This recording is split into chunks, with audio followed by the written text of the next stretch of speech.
Jo, në diamanti natyral ndryshon totalisht nga diamanti i laboratorit në momentin që ti e specifikon. Pra, ngjyra e diamantit, pasërtia ose forma nuk kanë të bëjnë në është natyral apo laboratori. Diamanti me ngjyrë është edhe natyral, është edhe laboratori. Pra, zgjedhjen e bën i pari jam unë që ja prezantoj klientëve dhe i dyti është klienti që e zgjedh nëse e do me ngjyrë apo e do pa ngjyrë, e do të bardhë. Nëse do një diamant të trajtuar apo nëse do një diamant jo të trajtuar dhe nëse do një diamant natyral apo laboratori.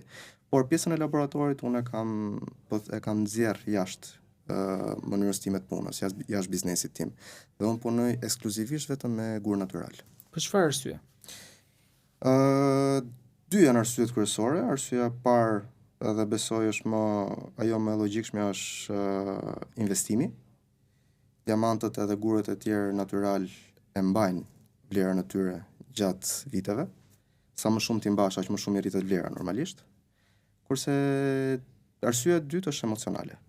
Për mu gjëja që e ka nxjerr toka, ajo historia me 10 miliona vite që është dash atij diamanti të dali nga thellësia e tokës, të krijohet dhe pastaj të merret nga minierat, të nxirret nga toka, të pritet edhe dalje produkti përfundimtar për mu.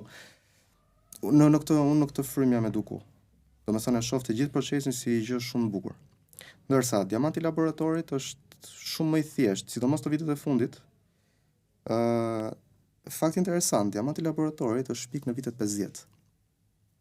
Është bërë komercial në vitet 80 dhe vetëm në vitet e fundit, mbasi u pranua nga laboratorët kryesorë që të certifikohet, pra të specifikohet që është diamant laboratorit dhe të certifikohet, dhe mbasi shumë brende tjera vendosen që do specializohemi te diamantët e laboratorit, atëherë u bë shumë trend